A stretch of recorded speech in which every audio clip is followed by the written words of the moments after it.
Salut à tous, on se retrouve pour l'épisode 2000 du Zap Image. Donc aujourd'hui le 2000e épisode de cette série que j'essaye de sortir un épisode chaque jour bien sûr pour vous donner l'actualité du foot. Merci d'être aussi nombreux à me suivre quasiment tous les jours les gars. Donc après plus de 6 ans les gars, le premier épisode, je l'ai regardé juste avant la vidéo, il est sorti le 21 septembre 2016, en 2022, ça fait plus de 6 ans les gars quand même que je vous propose des vidéos sur l'actualité du foot. Merci bien sûr à vous de me suivre bien sûr dans cette aventure là de l'actu foot. Donc je sais pas quand j'arrêterai, bien sûr tant que j'ai la motivation on va dire de continuer à faire ces vidéos sur l'actualité du foot, je continuerai bien sûr à vous donner toutes les infos bien sûr, je pense être complet bien sûr sur tout ce qui se passe bien sûr chaque jour dans le monde du football. Donc aujourd'hui les gars, ce samedi 12 novembre, donc un anniversaire, enfin plusieurs, mais tout d'abord Jules Koundé les gars, il fête aujourd'hui ses 24 ans, le défenseur français, le défenseur du FC Barcelone. N'oubliez pas qu'il est sélectionné pour jouer la Coupe du Monde. Bon anniversaire à Koundé. Il y a aussi Thomas Lemar, le joueur de l'Atlético Madrid, un joueur également français, il fête aujourd'hui ses 27 ans. N'oubliez pas que Thomas Lemar, il y a des chances qu'il quitte l'équipe de l'Atlético lors peut-être de janvier, lors du mercato hivernal ou l'été prochain. Et il y a aussi Enzo Francescoli, donc il fête aujourd'hui ses 61 ans. Donc pour ceux qui ne le connaissent pas, tout simplement, il s'agit de l'idole de Zinedine Zidane. Quand il était jeune, Zidane, son idole, c'était ce joueur. Il fête aujourd'hui ses 61 ans. On va parler maintenant de tout ce qui s'est passé lors de la soirée d'hier soir. Et il y avait un match, le dernier match pour ces deux équipes avant la longue trêve de Coupe du Monde. Donc c'était entre l'équipe de Lyon et l'équipe de Nice. Et c'est un match nul. Voilà, score final, un partout. Donc Lacazette et Nicolas Pepe, les deux buteurs du match. Les stats de la partie, donc 3 tirs cadrés pour les deux équipes, un but inscrit pour les deux équipes. Donc voilà, on va dire que c'est plutôt un résultat logique au vu bien sûr des tirs cadrés. Et du coup ça fait pas trop l'opération d'une ou l'autre équipe. Donc voilà, ils stagnent dans le ventre mou de ce classement. Donc Lyon 8e et l'équipe de Nice 9e de ce classement. Et penalty story, c'est vrai que Pepe a marqué un but sur penalty et Lacazette est égalisé en toute fin de match de nouveau sur un penalty. Et l'attaquant de Lyon est le seul joueur à avoir marqué 2 buts à partir de la 89e minute dans l'élite en 2022-2023, rapportant 3 points grâce à ses 2 réalisations. Donc comme j'ai dit, son but a été inscrit à la 89e minute pour son club de Lyon. Donc Lacazette a marqué lors de ses 5 derniers matchs de Ligue 1. Donc c'est l'homme fort quand même du côté de Lyon, malgré que Lyon a pris seulement 1 point contre l'équipe de Nice. Et Nicolas Pepe, l'autre buteur sur penalty. Donc Pepe les gars a marqué 92,9% des penaltys qu'il a tenté en Ligue 1 dans sa carrière. Donc du côté de Nice et du côté de Lille. Donc 13 penalties marqués sur 14 tentés. C'est pas mal quand même. Il y a seulement un joueur qui a un meilleur ratio en gros que lui. C'est Wabi Kazri les gars. Lui qui en a marqué 14 sur 15. Donc voilà, félicitations bien sûr à Nicolas Pepe. Gros coup dur les gars pour Mario Lemina qui est blessé et contraint de quitter ses coéquipiers dès la 20e minute. Le milieu de terrain se rempleur. On lui souhaite un bon rétablissement. Donc là pendant cette trêve bien sûr de Coupe du Monde. Voilà, il sera pas. De toute façon sa sélection le Gabon n'est pas qualifié bien sûr pour jouer à la Coupe du Monde. Donc là il pourra se reposer bien sûr, se rétablir pour l'autre partie de saison du championnat. Et Lucien Favre, le coach niçois, parle du projet niçois de concurrencer le Paris Saint-Germain d'ici 2 ans. Avant de partir du plateau de Prime Video de Congo, il a dit que Nice, son club de Nice aimerait tout simplement essayer de gagner le championnat de France d'ici 2-3 ans et tout simplement concurrencer le grand Paris Saint-Germain, bien sûr, cette équipe bien sûr qui remporte souvent les championnats de Ligue 1 les saisons précédentes. Anthony Lopez les gars, sur l'ambiance du Parc OL pour l'anniversaire des Bad Guns qu'on va parler juste après. Quand ce stade est en ébullition, on n'a rien à envier à personne car on a le meilleur public de France, voilà ce que dit le gardien Lopez. Et par rapport à sa non-sélection en Coupe du Monde, n'oubliez pas qu'il ne disputera pas la Coupe du Monde avec le Portugal, il a dit évidemment c'est une grosse déception, mais c'est comme ça, il faut savoir digérer les choses, ça fait partie du football. Voilà. Fernando Santos, le sélectionneur portugais, il avait le choix entre 26 joueurs, il a pris 26 joueurs, il a pris 3 gardiens, mais voilà, Anthony Lopez n'est pas parmi ces gardiens on va dire qui vont disputer la Coupe du Monde. Et pour revenir les gars sur le magnifique tifo des Bad Guns qui fêtent, ils ont fêté hier leur 35 ans d'existence, donc magnifique tifo, vraiment là c'était du grand art, donc un chef-d'œuvre. Donc tout d'abord on peut voir qu'il y avait un long rideau, comme par exemple je sais pas au théâtre, puis ça s'est ouvert, puis on peut voir des magnifiques tifos derrière par exemple pour ce club et ce blason tout simplement. On peut voir aussi pour cette ville et ses travées. Donc voilà, vraiment magnifique tifo bien sûr fait par les supporters des Bad Guns et les supporters lyonnais. Et aussi lors de ce match les gars, je l'avais annoncé il y a quelques jours, hein, donc c'était bien vrai les gars. Donc hier à la mi-temps, Karim Benzema, c'était le retour du roi. Donc Benzema est de retour du côté de Lyon pour présenter son ballon d'or, hein, qu'il a remporté, Karim Benzema.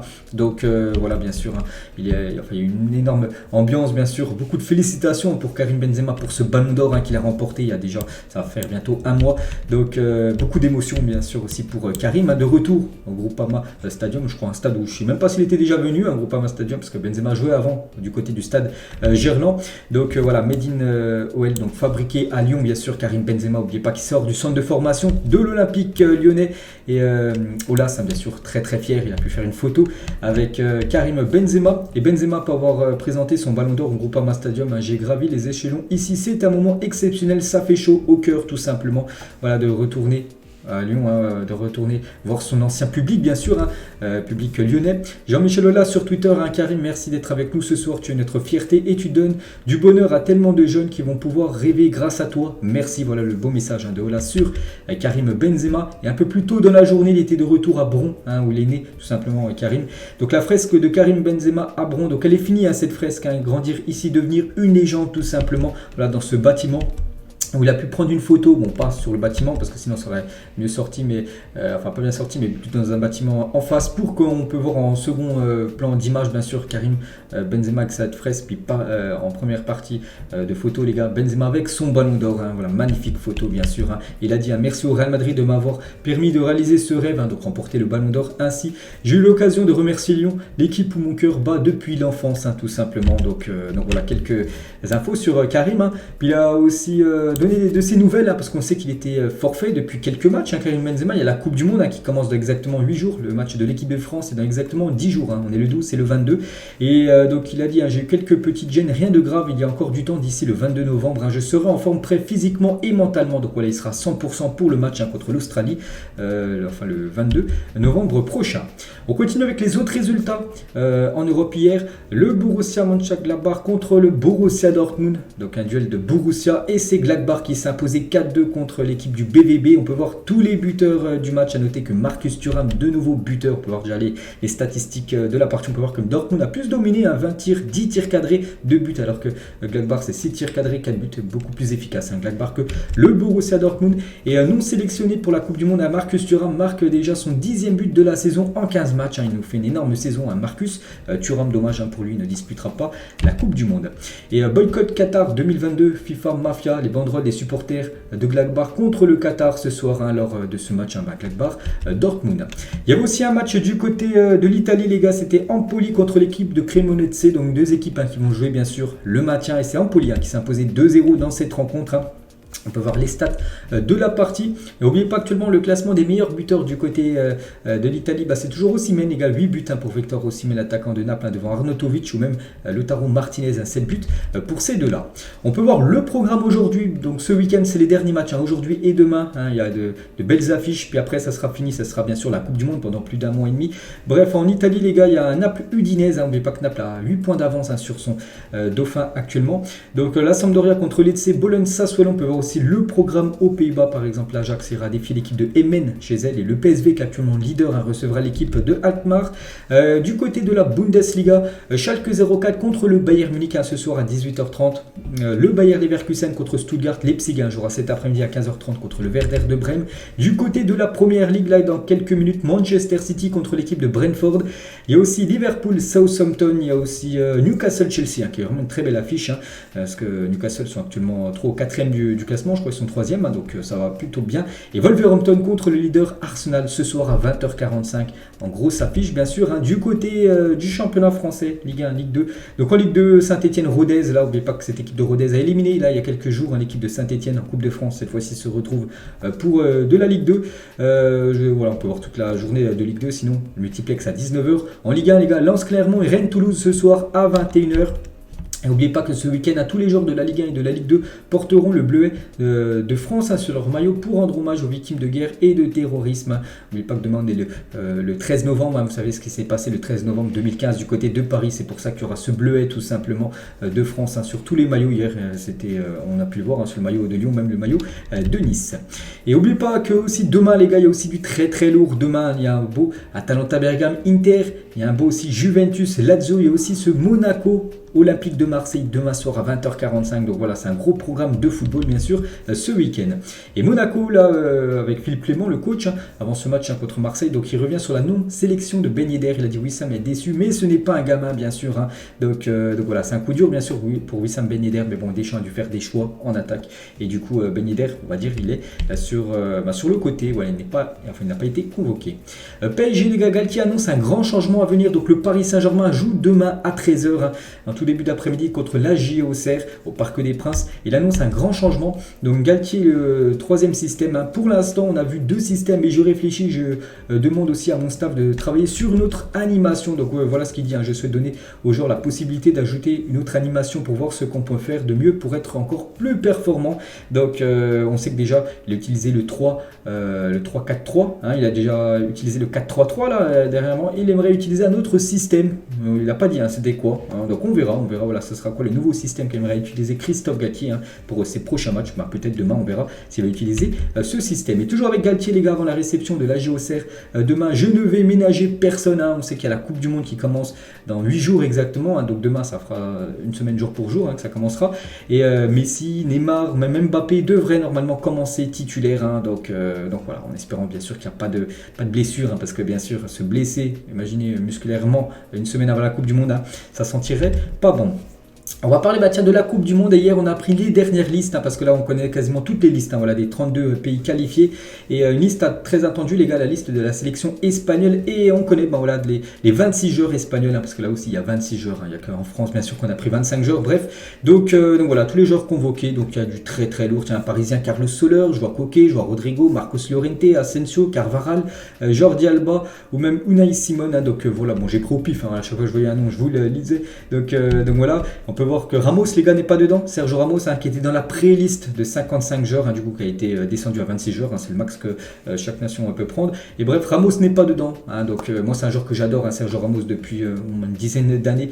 Et voilà, je suis déçu, bien sûr, pour Sergio Ramos, qui avait joué les 2 dernières Coupes du Monde en 2018, en 2014, même en 2010, bien sûr, il était là, Ramos. Les 3 dernières, du coup, il n'ira pas à 4 Coupes du Monde d'affilée, tout simplement. SR4, gros coup dur pour lui. Achraf Hakimi, les gars, dès que Ramos, on a su qu'il n'était pas là, dès que la liste a été dévoilée, c'était hier aux alentours des midi. Donc Ramos est le meilleur défenseur au monde. Il a mis ce message tout simplement qui peut renvoyer du soutien bien sûr à son collègue Sergio Ramos. Fabien Ruiz aussi, un autre Parisien, n'est pas convoqué tout simplement avec la sélection espagnole. Lui aussi, les gars, n'est pas dedans.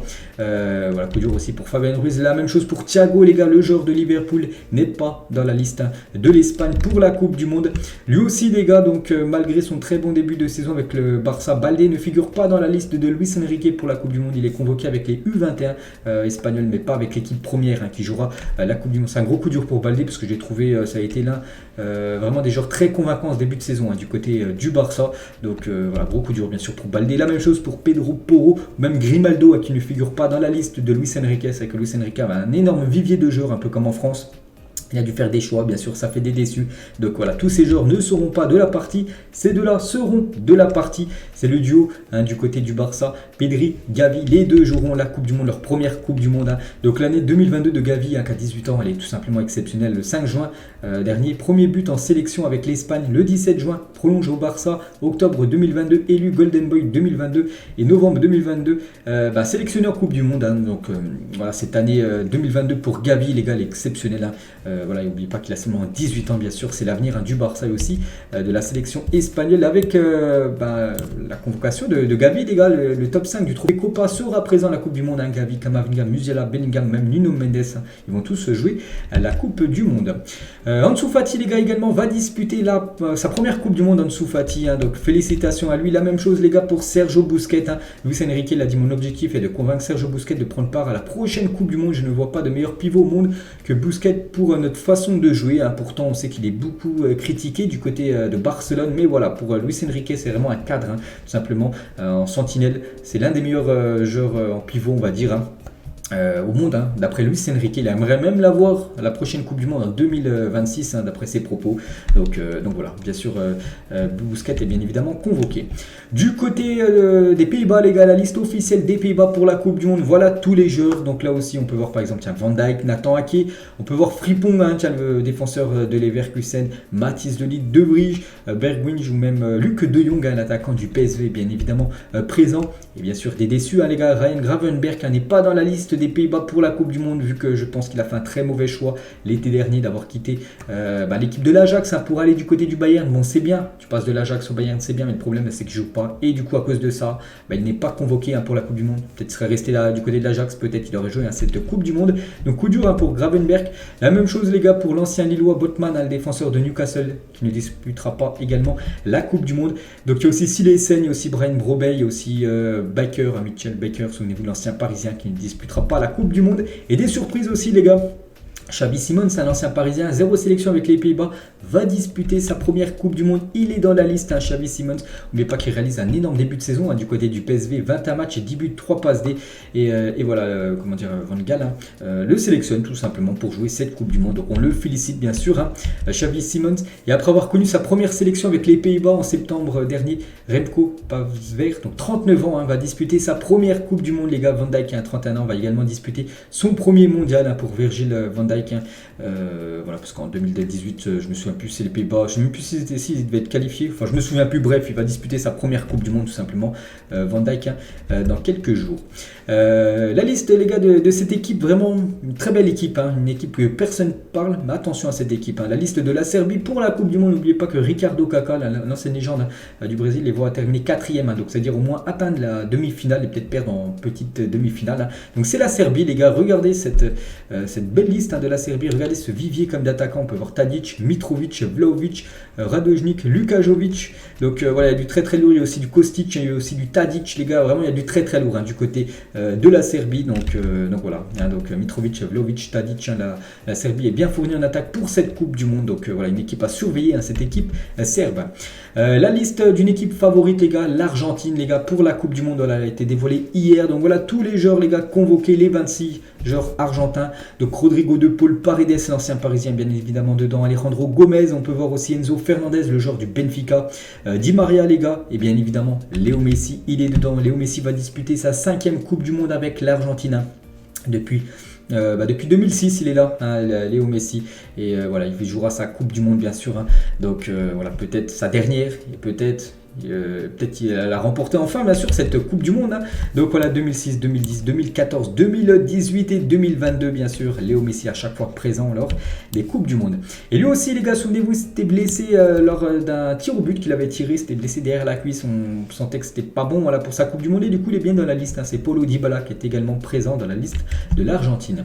Côté Sénégal, les gars, la liste du Sénégal pour la Coupe du Monde, et on regarde directement un nom en attaque, il est bien là, les gars, Sadio Mané figure bien dans cette liste. N'oubliez pas qu'il s'est blessé il y a quelques jours avec le Bayern, il est bien dedans, Sadio Mané. Donc voilà, Mané dans le groupe du Sénégal, et ça bien sûr c'est une très bonne nouvelle déjà pour le football, hein, d'avoir les meilleurs joueurs à la Coupe du Monde, une très bonne nouvelle aussi pour le joueur et aussi pour la sélection sénégalaise d'avoir son numéro 10, hein, son meilleur joueur. Parmi les joueurs sélectionnés pour cette Coupe du Monde, Aliou Cissé, hein, le sélectionneur sénégalais l'a dit, j'ai préféré garder Sadio dans le groupe parce que c'est une situation qu'on a déjà connue à un degré moindre avec Ismaïla Sarr à la CAN, hein. Nous sommes vraiment optimistes, hein, concernant voilà, la participation bien sûr à Sadio Mané. Après on ne sait pas s'il sera apte pour le premier match, mais voilà, il est dans la liste, il pourra peut-être jouer le deuxième, le troisième, on verra, tout dépend en gros de l'évolution de sa blessure. Les deux Marseillais, Pape Gueye et Bamba Dieng, iront bel et bien à la Coupe du Monde, eux aussi, bien sûr, seront à la Coupe du Monde, hein. Dieng et Gueye, hein, les deux joueurs de l'OM. Officiel, la liste du Qatar aussi, hein, de pays hôtes pour la Coupe du Monde. Donc là, je connais aucun joueur, hein, je ne vais pas vous mentir, hein, pour cette équipe du Qatar qui va découvrir voilà, la Coupe du Monde. Je crois que c'est la première fois qu'ils disputent une Coupe du Monde, vu que c'est le pays organisateur, hein, c'est même eux qui vont commencer dans 8 jours exactement la première rencontre, hein, donc dimanche prochain. Donc voilà. la liste du Qatar est dévoilée. Roberto Martinez concernant Eden Hazard et sa sélection pour la Coupe du Monde 2022, il a dit à Eden Hazard, je le vois plus engagé que jamais, le talent est visible et tout le monde l'a apprécié en 2018 lors de la Coupe du Monde, mais bon, depuis 2018 il y a beaucoup de choses qui ont changé quand même pour Eden Hazard, c'est qu'en 2018 il joue beaucoup et depuis il joue très très peu comme Eden Hazard, mais bon voilà, il compte énormément bien sûr, il sait que c'est un joueur cadre de sa sélection, le joueur madrilène. Fernando Santos concernant l'état de forme de Cristiano Ronaldo, ça ne m'inquiète pas du tout concernant l'état de forme de CR7, donc le sélectionneur du Portugal a l'air confiant sur la forme de son leader, CR7 qui jouera lui aussi sa 5e Coupe du Monde. Et Hansi Flick sur Cristiano Ronaldo, donc Hansi Flick c'est le sélectionneur de l'Allemagne, ça serait idiot de penser qu'il ne peut pas jouer un rôle décisif pour la Coupe du Monde simplement parce qu'il a eu des problèmes avec Manchester United. Bien sûr ça reste Cristiano Ronaldo, un joueur qui a remporté quand même 5 fois le Ballon d'Or et sera bien sûr une star et un leader de la sélection portugaise pour cette Coupe du Monde. Il y a un atout de force bien sûr. Et toujours avec Hansi Flick les gars, sur son choix de sélectionner Mario Götze pour la Coupe du Monde avec la Mannschaft. N'oubliez pas que Götze les gars, ça faisait 5 ans qu'il n'avait pas été sélectionné, puis la grosse surprise, il est dans le groupe. Je pense que nous savons tous que Mario est tout simplement un footballeur brillant. Vous pouvez voir qu'à chaque match il est en forme, c'est pour ça qu'il a pris la décision de le convoquer, ça qu'il est très bon actuellement du côté de Francfort. Youssoufa Moukoko aussi, ça a été la surprise, à seulement 17 ans, donc seulement 17 ans, il jouera la Coupe du Monde et il aura même ses 18 ans les gars le 20 novembre. Voilà, donc il est né le 20 novembre 2004, donc le 20 novembre c'est le début de la Coupe du Monde, donc là dans 8 jours il va fêter ses 18 ans le jour de l'ouverture de la Coupe du Monde, donc on attend bien sûr de voir ce que ça va donner, la pépite Youssoufa Moukoko qui est pisté par pas mal d'équipes les gars, regardez, il est suivi parmi les plus grands clubs européens, le PSG, le Barça, City, Liverpool, United et même Chelsea. Aimerait le recruter l'été prochain. N'oubliez pas qu'il est en fin de contrat en juin prochain avec l'équipe de Dortmund. C'est pour ça qu'il pourrait quitter libre cette équipe et peut-être rejoindre une de ces équipes-là gratuitement. Pauline Néga, la femme de Jonathan Klaus. Vous savez que Klaus a été énormément déçu de sa non-sélection en équipe de France. Pour le peu de personnes qui se permettent des messages insultants, j'ose imaginer à quel point votre débilité est pesante au quotidien. Bonne chance pour rendre votre vie plus passionnante que perdre votre temps à dire du mal sur les réseaux. Parce qu'il a reçu des critiques, tout ça. Klaus, donc sa femme, est venu à la rescousse tout simplement de Jonathan qui vit actuellement une période compliquée parce que lui bien sûr c'est un rêve de jouer la Coupe du Monde et du coup il ne jouera pas la Coupe du Monde. Klaus qui a quand même 30 ans donc il peut encore bien sûr prétendre à la prochaine mais c'est dans 4 ans, il aura 34 ans et ça sera bien sûr plus compliqué. Philippe Montagnier les gars sur la convocation de Zakaria Aboukal, donc un joueur marocain de Toulouse. On a 2 équipes à supporter, l'équipe de France et l'équipe du Maroc. Donc voilà ce que dit Montagnier, bien sûr du côté de Toulouse on va supporter la France et la sélection marocaine. Amin Harit sur le Maroc, sur la future performance du Maroc. J'espère qu'on aura bien appris des erreurs de la dernière Coupe du Monde, mais pas que le Maroc les gars ils avaient le Portugal et l'Espagne dans le groupe. C'était un énorme groupe, je me souviens en 2018. Maintenant c'est à nous de donner une bonne image du Maroc pour cette édition. On a la qualité pour tout simplement essayer au moins de passer les poules, ce qui serait déjà très bien, d'atteindre les 8e de finale, puis après aller le plus loin possible. Qui est ce joueur les gars? Qui est ce joueur qui disputera la Coupe du Monde? Donc déjà on peut voir où il joue, c'est la sélection anglaise. Donc je vous donnerai la réponse tout à l'heure les gars, pour ceux qu'on trouvait. Donc félicitations à vous, je vous donnerai la réponse en fin d'épisode. Les Algériens présents au Qatar soutiennent les supporters tunisiens pour la Coupe du Monde. C'est que l'Algérie ne disputera pas la Coupe du Monde, mais les supporters algériens sont présents du côté du Qatar pour soutenir par exemple les Tunisiens, tout simplement. N'oubliez pas que la Tunisie est dans le groupe des Bleus. Il y a aussi beaucoup de supporters brésiliens bien sûr qui sont venus en masse. Il y a beaucoup déjà de supporters de beaucoup de nations qui sont déjà actuellement au Qatar à 8 jours du début bien sûr de cette Coupe du Monde. Le Nigeria les gars, regardez ce maillot du Nigeria 2018, il était sensationnel, fabuleux bien sûr ce maillot nigérian. Noël Le Graët les gars sur le brassard arc-en-ciel que devrait porter Lloris au Qatar. Ce n'est pas que je ne suis pas favorable à ce brassard, mais quelquefois je me dis que l'on veut être tellement donneur de leçons qu'il faudrait regarder aussi ce qui se passe chez nous. Voilà ce que dit Noël Le Graët par rapport à ce brassard. Donc il y aura je crois 8 sélections dont l'équipe de France, vu que ça sera Lloris le capitaine, auront des brassards de capitaine arc-en-ciel tout simplement. Et toujours avec Noël Le Graët, cette Coupe du Monde a été décidée il y a 10 ans. Depuis 6 mois, on a l'impression qu'il ne faut pas y aller, que c'est honteux. Le Qatar va bien organiser les choses, j'en suis sûr. Le pays a envie de bien faire, bien sûr. Ils ont mis les moyens quand même pour bien faire, bien sûr, ce pays du Qatar pour organiser tout simplement sa première Coupe du Monde. Sepp Blatter, les gars, l'ancien président de la FIFA, on devrait exclure l'Iran. Donc voilà quelques déclarations de Sepp Blatter. Donc déjà, il considère que l'Iran doit être exclu de la Coupe du Monde. L'ancien dirigeant tacle le manque de courage de Infantino, qui est actuellement le président de la FIFA. Avant, c'était Blatter. Donc il assure que s'il était encore président de la FIFA, il aurait exclu l'Iran de cette Coupe du Monde. Puis ce pays aurait été remplacé par un autre pays, j'en sais rien, qui aurait pris cette place. Peut-être l'Italie, peut-être après on aurait pris peut-être l'équipe la mieux classée au classement FIFA, puis ça aurait peut-être été les Italiens. Bref, donc Infantino n'a pas exclu l'Iran. Toujours avec Blatter, un président de FIFA, donc de 98 à 2015, sur la corruption au sein de la FIFA. J'ai la conscience tranquille, parce qu'on ne peut pas me tenir responsable de tout cela, parce qu'actuellement, il y a un documentaire sur Netflix par rapport à cette Coupe du Monde, toutes les corruptions, tout ça. Et lors de l'organisation de la Coupe du Monde 2010, l'Afrique du Sud a offert 10 millions d'euros de dollars à la FIFA destinés à soutenir les descendants d'Africains enlevé, et Jack Werner, l'ex-vice-président de la FIFA, a réceptionné l'argent. Il a récupéré ces 10 millions de dollars, puis le programme n'a jamais vu le jour. Donc pourtant cet argent était destiné à pour soutenir les descendants d'Africains enlevés. Puis du coup cette personne, Jack Werner, a certainement gardé l'argent pour lui. Donc voilà, il y a eu beaucoup de corruption. On sait bien sûr avec le football maintenant, avec des montants complètement fous. Et n'oubliez pas qu'il y a la série Netflix, donc FIFA Ballon rond et corruption, qui est présente sur Netflix. Si vous allez regarder bien sûr tout ce qui se passe bien sûr autour du football mondial. La liste de l'Italie, les gars, pour les matchs amicaux bien sûr, face à l'Albanie et l'Autriche, 3 équipes qui ne disputeront pas la Coupe du Monde. Donc là il y a des matchs, là normalement ce serait une trêve internationale là, actuellement bien sûr. Donc par exemple l'Autriche et l'Albanie joueront contre l'Italie. Donc voilà pour 2 matchs amicaux. On va parler de Haaland, les gars, qui devrait prochainement signer le plus gros contrat de l'histoire du sponsoring sportif avec Adidas. Les gars, il devrait toucher le jackpot, une mine d'or tout simplement que devrait toucher Erling Haaland, les gars, avec Adidas. Ça deviendrait le plus gros contrat sportif avec la marque allemande Adidas. Yvon Mvogo sera forfait entre 4 et 6 mois. N'oubliez pas qu'il s'est blessé, c'était dimanche dernier lors du match contre le Paris Saint-Germain. Il souffre d'une lésion au tendon quadricipital et a dû être opéré. Coup dur pour le portier suisse et le FC Lorient. Donc bien évidemment il est forfait. Normalement il aurait dû jouer la Coupe du Monde avec la Suisse, donc il est forfait avec la sélection suisse et forfait quasiment jusqu'à la fin de saison. Donc gros coup dur pour la Suisse et aussi pour l'équipe de Lorient. Et bien évidemment bon rétablissement à lui. Le palmarès de Gérard Piqué au FC Barcelone. On sait que Piqué ne jouera plus jamais au FC Barcelone. Hier, il a fait une photo avec tous les trophées qu'il a remportés, bien sûr, du côté du Barça. Je ne sais pas, il y en a combien, mais il y en a énormément, bien sûr. Vu que c'est une légende de ce club, Gérard Piqué. Eddie Howe est élu entraîneur du mois en première ligue. Félicitations à ce coach. C'est le coach de Newcastle. On sait que Newcastle a performé énormément. Il gagne match sur match. Et leur coach, Eddie Howe, c'est lui le meilleur coach du dernier mois en première ligue.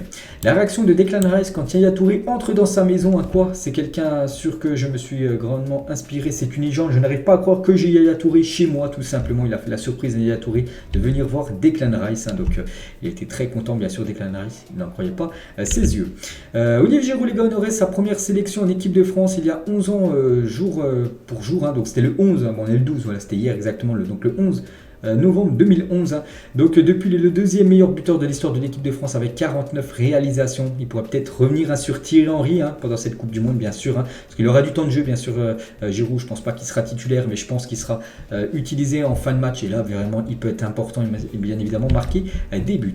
Toujours avec l'équipe de France féminine, elle jouait hier les Bleus contre l'équipe norvégienne et victoire des Françaises 2-1. Voilà, Diani et Asseyi, les 2 buteuses françaises.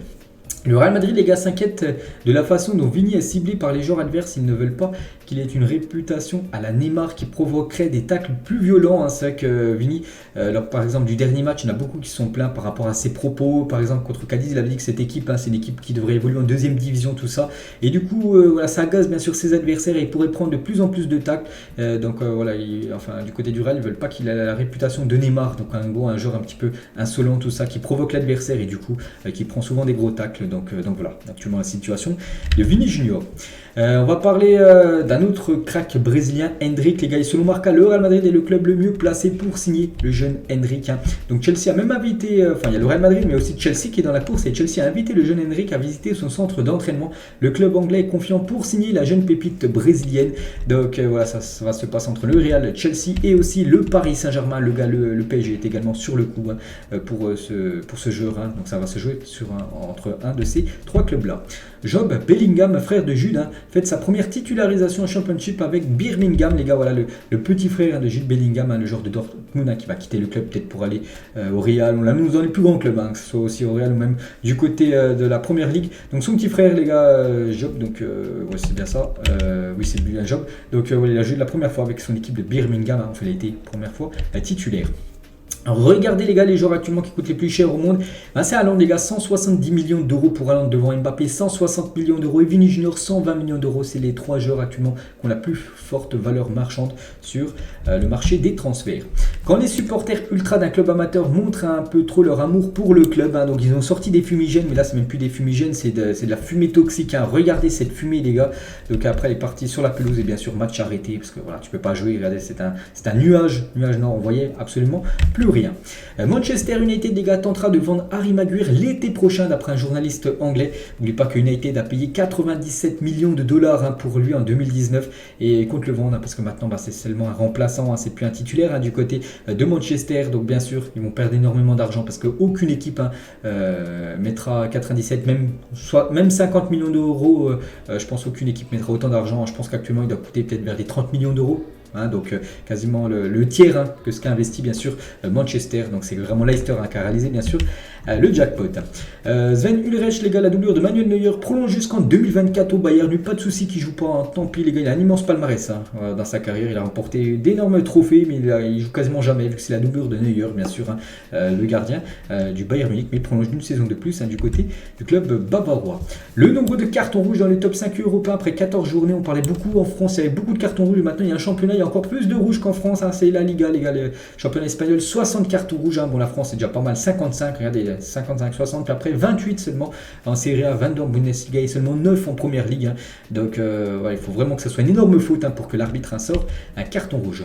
Nuno Tavares a été convoqué par Rui Jorge pour faire partie du rassemblement de la sélection U21 du Portugal. Donc il ne jouera pas avec l'équipe première pour la Coupe du Monde, mais il jouera avec les espoirs là, pour les 2 prochains matchs.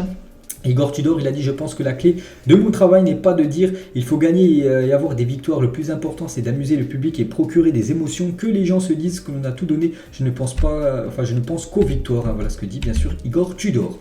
Chelsea, les gars, la seule équipe à avoir été titulaire en même temps de la Ligue Europa et de la Ligue des Champions. Ils avaient remporté, je ne sais plus dans quel sens, Ligue Champions plus Ligue Europa ou dans le sens inverse. Mais bon, ils avaient fait back-to-back, en gros, les 2 coupes d'Europe différentes l'année après année. Et la Ligue des Champions, cette équipe aimerait la remporter. C'est l'équipe de City. Pep Guardiola a dit: si on ne gagne pas la Ligue des Champions, on ne la gagne pas, c'est tout.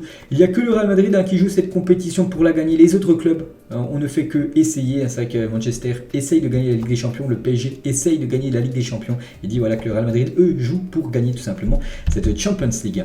Lui, il en a remporté pas mal de Ligue des Champions. Il en a remporté 4 du côté du Real Madrid, 1 du côté de Manchester, donc 5 Ligue des Champions, c'est CR7. Mais nous on revient sur ses stats au Real Madrid à 438 matchs, 450 buts, 132 passes D, 4 Ligue des Champions, 4 ballons d'or pour CR7. Peut-être sa plus grosse erreur de sa carrière, c'est d'avoir quitté, je pense, cette équipe du Real Madrid en 2018. Je pense qu'il sera encore joueur du Real Madrid. Actuellement, il aurait des stats complètement folles. Peut-être qu'il aurait dépassé les 1000 buts. Et peut-être aussi Cristiano Ronaldo. Bon, 1000 buts, je sais pas, en 91, je sais pas, bien sûr, avec CR7. Mais peut-être il aurait peut-être 1, voire peut-être 2 ballons d'or en plus. Il aurait déjà une Ligue des Champions sûre en plus, Ronaldo. Bon, après, voilà, il a pris ce choix, bien sûr, d'avoir quitté le Real. Le ballon d'or a été présenté aux détenus de la maison d'arrêt de Fleury-Mérogis. C'était hier. Donc voilà, le ballon d'or à Fleury-Mérogis, une prison dans la région parisienne. Et là, c'est Pascal Ferris, tout simplement, au micro. Là, c'est le président de France Football, celui, bien sûr, qui organise le ballon d'or. L'Angleterre devrait probablement proposer ce 11 de départ à la Coupe du Monde. C'est vrai que l'Angleterre, les gars, ils ont quand même atteint la finale quand même de l'Euro l'année dernière. Puis là, c'est comme une équipe qui peut aller loin en Coupe du Monde avec un effectif comme ça. Bellingham, Declan Rice, Foden, Sterling, Kane, Harry Kane et Saka. La défense, bon, Maguire, je ne sais pas s'il sera titulaire. Bref, grosse équipe, bien sûr, pour cette sélection anglaise. Et ce joueur, les gars, on revient et on finit, bien sûr, cet épisode. Qui est ce joueur qui va participer à la Coupe du Monde? Donc bravo à ceux qu'on trouvait. C'était compliqué parce que maintenant, il n'a plus du tout la même coupe de cheveux. C'est un joueur de Manchester City, les gars. C'est le plus gros transfert de l'histoire du football. C'est tout simplement Jack Grealish. Quand il a pris sa convocation, il a mis ce petit message. À l'époque, il était bien sûr... il soutenait la sélection anglaise. N'oubliez pas qu'il avait joué avec la sélection de l'Irlande, les gars, quand il était plus jeune. Mais bon, maintenant, bien sûr, je joue avec la sélection anglaise. Donc voilà les gars, à la fin de cet épisode. J'espère que ça vous a plu. Merci d'avoir suivi ce 2000e épisode quand même. Hein. Donc c'est quand même une barre, hein, 2000. Hein. Donc voilà, merci à vous les gars. N'hésitez pas à like, puis on se retrouve demain pour le prochain numéro. Ciao à tous.